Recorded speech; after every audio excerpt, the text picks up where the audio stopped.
आज हम जानेंगे मेडिटेशन करने की सबसे आसान विधि के बारे में, जो कहीं भी, कभी भी और कोई भी कर सकता है।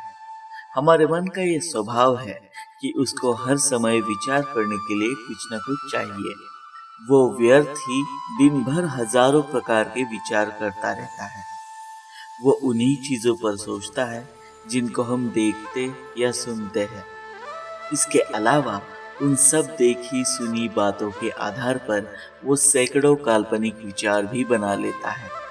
लेकिन यदि हम उसको इन सब विषयों से हटाकर किसी कार्य में लगा दे तो वो बहुत जल्द शांत भी हो जाता है, क्योंकि उसको एक ध्यान लगाने के लिए खिलौना मिल गया। ध्यान की ये विधि मन को शांत करने का सबसे सरल माध्यम है। इसे आन अपान भी कहा जाता है। अंग्रेजी में इसे इनहेल और एक्सेल मेडिटेशन भी कहा जाता है। आगे विस्तार से आन अपान मेडिटेशन की विधि समझाई गई है, इसलिए आप ध्यान से इस पूर्ण वीडियो को देखें और समझें। अगर आप इस चैनल पर नए हैं तो अवश्य सब्सक्राइब करें और घंटी के आइकॉन को प्रेस करें, ताकि आदि सोम के वीडियो आते ही इसकी सूचना आपको तुरंत मिल जाए। आज जिस आनापानसती मेडिटेशन के विधि की हम बात कर रहे हैं, इस मेडिटेशन का अभ्यास करना बहुत सरल है। तनिक भी कठिनाई इसमें नहीं है। यह बहुत ही आसान है। कोई भी सीधे ही आनापानसती मेडिटेशन का अभ्यास आरंभ कर सकता है। इसमें केवल उसे अपने सामान्य श्वास प्रश्वास के प्रति सजग रहना है। ये ध्यान रखें कि मेडिटेशन की किसी भी क्रिया में मन का पूर्ण सहयोग न होने पर सफलता मिलना असंभव है। शुरू में मेडिटेशन की किसी भी क्रिया को करते समय हमारा मन बार बार भटकता है, मगर उससे उत्तेजित न हो और अपने मन को पुनः वहीं पर ले आए। ऐसा बार बार होगा, मगर परेशान होने की जरूरत नहीं है। यह मनुष्य का स्वभाव है। धीरे धीरे ही मन नियंत्रण में आता है। मात्र 1 महीने के अंदर ही आप अपने में बदलाव महसूस करेंगे। इस विधि से आपके शरीर में व्याप्त विभिन्न प्रकार के असाध्य रोग भी ठीक हो जाते हैं और ध्यान की अन्य विधियों की अपेक्षा इससे प्राण शक्ति शीघ्रता से बढ़ती है। सांस तो हम सभी लेते हैं, परंतु इस क्रिया के प्रति जागरूक नहीं होते। आनापानसती में व्यक्ति को अपना पूरा ध्यान और जागरूकता अपनी सामान्य श्वसन प्रक्रिया पर रखने की आवश्यकता होती है। यह आवश्यक है कि हम सांस पर सजगता पूर्वक अपनी निगाह टिका कर रखें। सांस की क्रिया तो स्वाभाविक रूप से चलती रहनी चाहिए। सांस को किसी भी रूप में रोकना नहीं है। हमें अपनी ओर से इसकी गति में भी किसी प्रकार का परिवर्तन लाने का प्रयास नहीं करना है। जब मन इधर उधर भागने लगे तो तुरंत विचारों पर रोक लगाकर पुनः अपने ध्यान को श्वास की सामान्य लय पर ले आना चाहिए। स्वयं को शिथिल छोड़कर मात्र प्रेक्षक बन जाना चाहिए। इससे हमारी चेतना का विस्तार होता है तथा हमारी जागरूकता बढ़ जाती है। सांस के प्रति जागरूक रहने का अर्थ है विचारों को मन पर नियंत्रण न करने देना। ये विचार ही है जो हमारी ऊर्जा को खींचकर बिखरा देते हैं।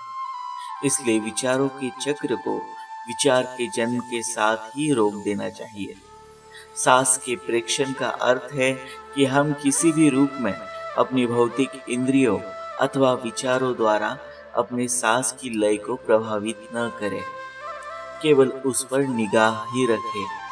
जब आत्मा की दृष्टि हमारे विक्षुब्ध व अनंत विचारों द्वारा व्यय कर दी जाती है तो हमारा भौतिक शरीर निर्बल हो जाता है। ऐसी स्थिति में उस पर विविध प्रकार के बाहरी आक्रमण होने लगते हैं। इसके प्रभाव स्वरूप व्यक्ति को कई प्रकार के रोग लग जाते हैं। बुढ़ापा आने लगता है और शीघ्र ही वह मृत्यु का ग्रास बन जाता है। जो लोग अपने मन का परिष्कार नहीं करते, उनका मन इसी प्रकार अशांत रहा करता है।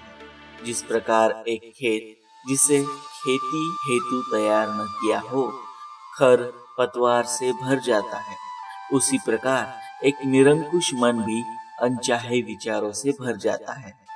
अतः आरंभ में तो ध्यान का अर्थ है मन को शांत व उद्वेलन रहित बनाना। शीघ्र ही एक गहन विश्राम युक्त अवस्था प्राप्त कर ली जाती है। जब मन विचारों से रिक्त हो जाता है, तब अतिशय मात्रा में वैश्विक ऊर्जा यानी कि आत्मशक्ति या प्राण शक्ति हमारे शरीर में भरने लगती है। जैसे जैसे हम ध्यान करते चले जाते हैं, नए गहन अनुभव, नए दृश्य हमें दिखाई देने लगते हैं और हम विश्व चेतना के साथ फिर से जुड़ने लगते हैं। हम एक आश्चर्यों से भरे जगत में पहुंच जाते हैं जो हमारी प्रतीक्षा कर रहा है। आप जितना अधिक प्रयास करते हैं, जागरूकता को पाना उतना ही आसान हो जाता है। आनापानसती ध्यानी होने के लिए व्यक्ति को किसी आश्रम में जाने की आवश्यकता नहीं है, न तो मेडिटेशन करने के लिए किसी निश्चित स्थान पर जाना होता है और ना ही अपने उत्तरदायित्वों का त्याग करना होता है।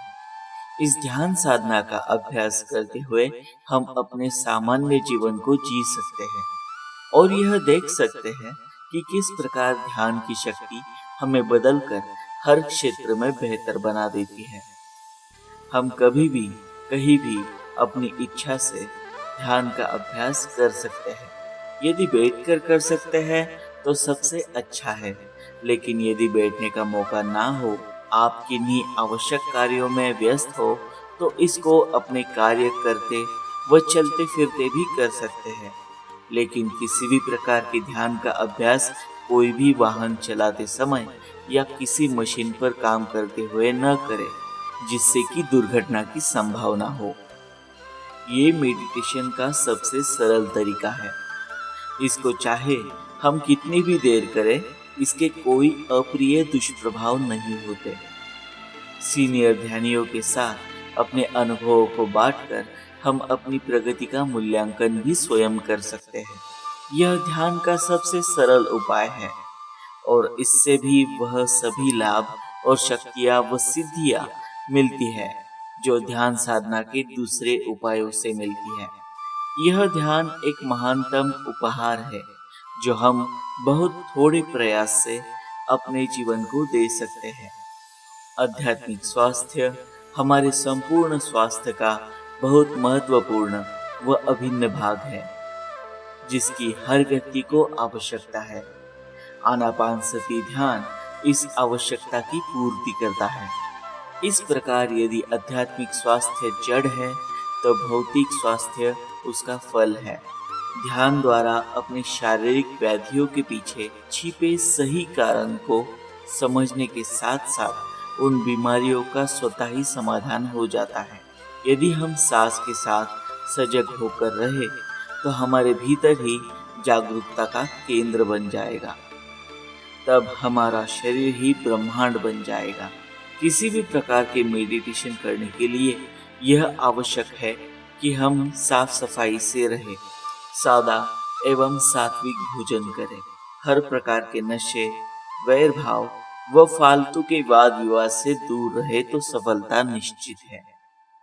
जल्दी ही हम लेकर आएंगे आनापानसती के साथ किए जाने वाले योग और प्राणायाम की जानकारी देने वाले वीडियो।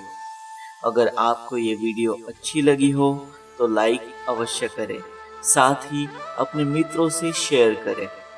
मिलते हैं अगली वीडियो में, तब तक के लिए नमस्कार।